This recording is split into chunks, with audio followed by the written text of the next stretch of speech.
ઠક્કર પ્રવીણભાઈ વાલજીભાઈ વારાહી।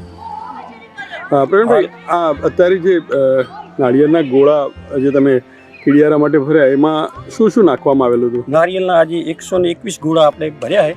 એમાં 5 જાતનો લોટ, બાજરીનો લોટ, જુવારનો લોટ, મકાઈનો લોટ, ચોખાનો લોટ વત્તા સોજી વત્તા ગોળ, 5 કિલો બુરું ખાંડ અને ઘી, ઓકે, ગોળ, આ બધું મિક્સ કરી અને આ બધા ગોળા 121 ગોળા ભર્યા છે। અને આ ગોળા આપણે 1.5 ફૂટ ઊંડો ખાડો ખોદી અને અંદર બધા ગોઠવી અને ઉપર માટી નાખીને બુરી દીધા છે।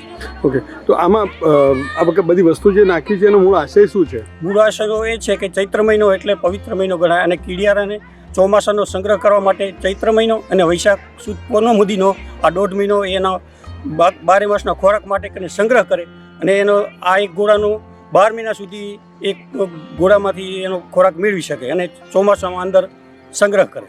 એટલે ખાસ ચૈત્ર મહિનામાં જ ચૈત્ર મહિનાનું જ ખૂબ મહત્વ છે। આ કીડો ચૈત્ર મહિનામાં જે લોકો કીડિયારું પૂરે છે એમને એમની મનોકામના હંમેશા પૂર્ણ થાય છે અને લક્ષ્મી માતાની કૃપા વસે છે।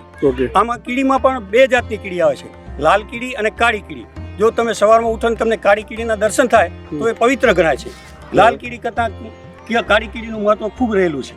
ઓકે, એટલે આ કીડિયારું કીડીને કેટલો સમય સુધી ચાલે? આ જે ગોળો છે 1 વર્ષ સુધી ચાલે। 1 વર્ષ પછી આપણે જ્યારે આમાંથી ખોદીએ તો નારિયેળની ઉપરની જે ફોતરી છે એ ફોતરી જ રહે, બાકી બધું કીડિયારું ખાઈ જાય। ઓકે, એટલે પર્ટિક્યુલર કોઈ જગ્યા નક્કી કરવામાં આવે કે આ જગ્યા પર જ આપણે કરવું એવું કંઈ નહીં। ખેતરના શેઢે તમે કરી શકો, જ્યાં ઝાડો એની આજુબાજુ ખાડો કરીને એક ગોળો પણ તમે કરી શકો।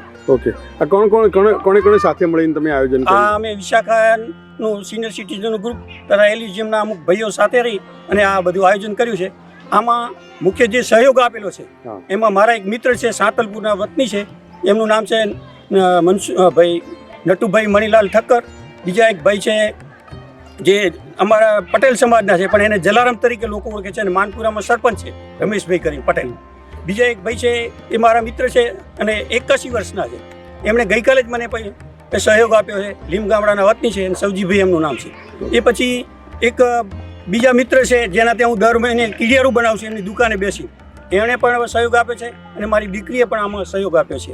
આ કીડિયારું 121 ગોળા બનાવવામાં અંદાજિત કેટલો ખર્ચ થાય? 4000 રૂપિયા। 121 ગોળામાં 4000 રૂપિયા જેટલો ખર્ચ થાય। ઓકે, આ સિવાય ચૈત્ર મહિનાની પૂનમ સિવાય બાકીના દિવસોમાં પણ આવું કામ થઈ શકે? થઈ શકે અને રોજ નિયમિત તમે કીડિયારું પૂરો, 100 ગ્રામ કીડિયારું પૂરો તો તમને 5 પેટી સુધીનું તમને એમાં પુણ્ય મળે। ઓકે, સરસ, ચલો, ખૂબ ખૂબ આભાર। Thank you Pravinbhai.